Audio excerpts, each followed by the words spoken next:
You ever wake up thinking the day is going to be just another quiet morning, and then, bam, three police cruisers come screaming down your driveway like you're some kind of fugitive? That's exactly how my story kicked off. I'm standing on my own dock, coffee steaming in my hand, 6 in the morning, when I spot blue lights and hear tires crunching gravel. The president of our HOA, Karen in all her glory, is out there pointing at me like I'm public enemy number one, yelling to the cops that I'm illegally fishing on community property. Here's the real punchline. I've owned this 5-acre lake since 2009. Yeah, you heard that right. That community property Karen's yelling about, been in my family for decades. Meanwhile, these folks have been trespassing on my land for years, acting like it's their God-given right. But what Karen and her little board don't realize is I'm not just some electrician they can scare off with a nasty letter. I've got nearly 40 years of property deeds stacked up, hundreds of bucks worth of trail cameras watching every inch of shoreline, and a patient attorney who keeps me on speed dial. So, let me ask you, what would you do if your HOA tried to steal your family's lake? Because what happened next turned into the most satisfying legal beatdown I've ever witnessed. See, these entitled bureaucrats picked the wrong property owner to mess with. My name's Mike. I'm 42, and when my grandpa passed in '09, I thought I'd inherited a little piece of heaven. 5 acres of untouched woods and a 2-acre spring-fed lake. That lake's been our family's pride since 1987. Every morning, I'd head down to the water, breathe in the smell of pine and cold lake, and listen to the loons echo across the still surface. It was peace, like the world hit pause. Grandpa bought this land when it was just forest for miles. No fancy houses, no HOA, just us and nature.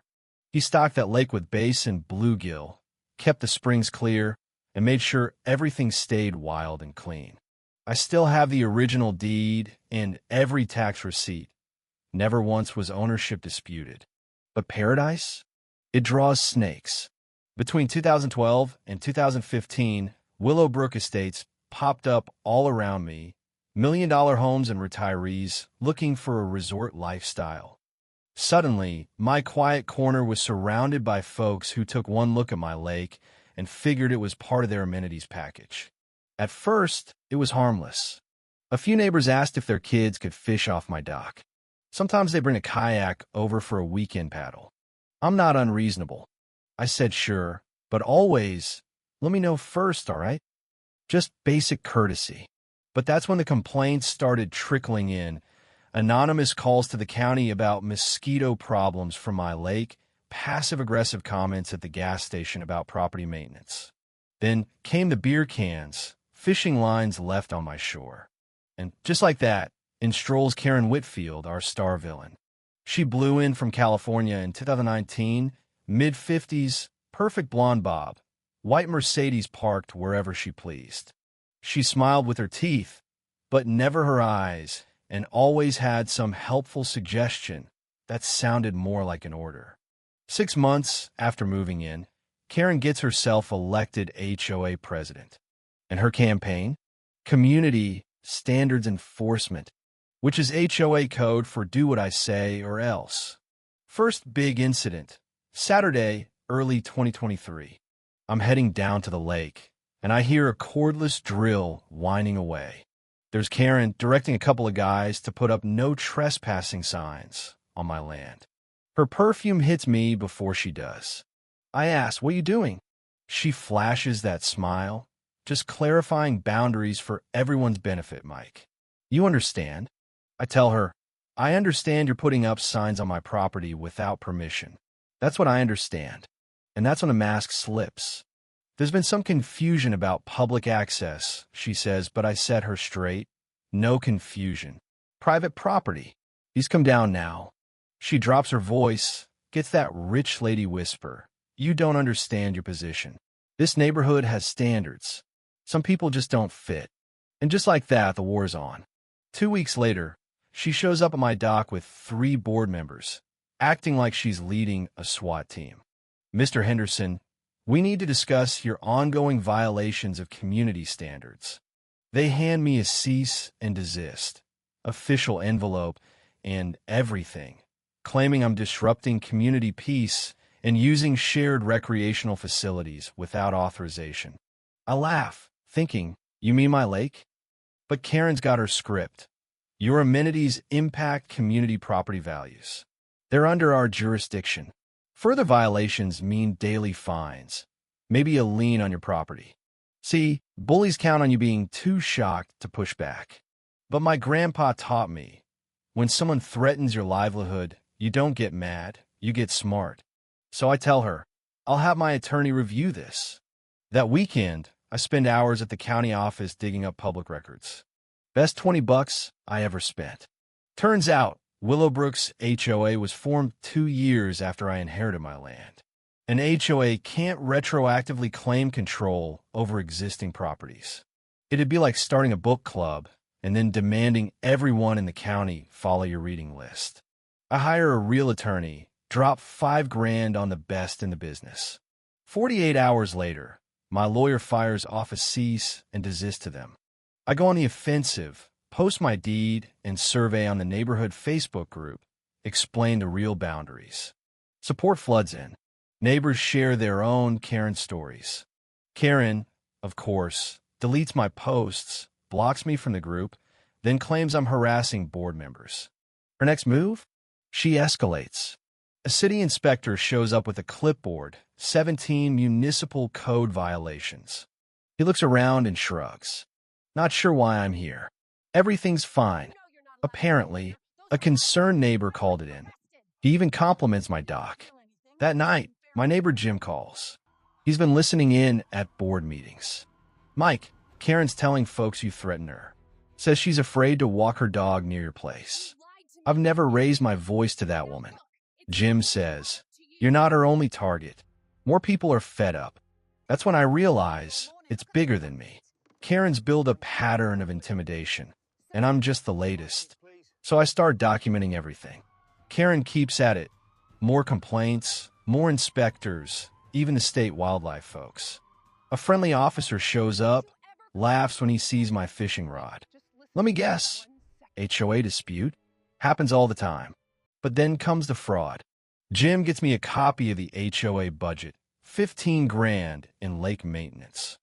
Turns out, Karen's been charging neighbors for maintaining my lake, collecting insurance premiums, filing tax appeals, you name it.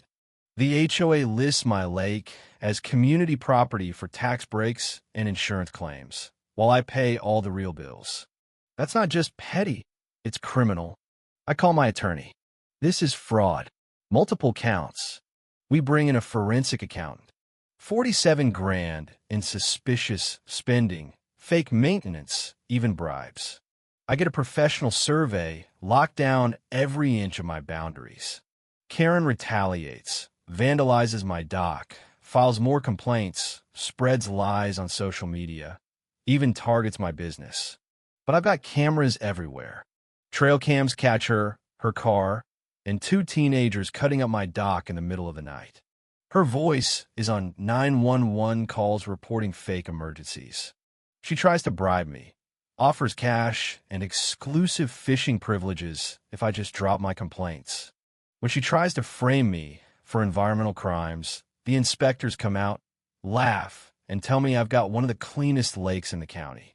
She even hands out flyers at local businesses saying I'm a criminal. The business owners? They throw them straight in the trash, call it harassment. Karen finally goes full meltdown, posts a video accusing me of criminal conspiracies, threatening vigilante action. Neighbors watch in disbelief. Her own board members turn on her. The property management company threatens to drop the HOA, and the sheriff finally walks in during a packed town hall meeting. Arrests her on the spot for fraud, vandalism, and filing false reports. The whole neighborhood cheers. 3 weeks later, Karen pleads guilty, pays restitution, gets community service, loses everything. The HOA apologizes, carves my property out for good. My lake turns into the site of our first ever community barbecue. Kids learn to fish, families picnic, the old guard tells stories. Even the mayor thanks me for restoring some sanity. The best part? Property values go up, not down. The new HOA runs audits, bans retaliation, and folks actually start acting like a real community. I get calls from other neighborhoods asking how to stand up to their own Karens. My electrical business booms. I even get to help draft new state laws for HOA oversight. Now, sometimes I sit out on my dock, coffee in hand, watch the sunrise, and think about everything that happened. Karen's gone, moved away in shame. The place finally feels like home again. So let me leave you with this. If you've ever tangled with a bully hiding behind HOA rules, you're not alone. Drop your wildest story in the comments below. Maybe it'll help someone else, or maybe, just maybe, become a next tale I tell. Because, trust me, there's always another Karen out there. And nothing tastes sweeter than justice served up lakeside, with friends and neighbors who finally know what standing up for each other really means.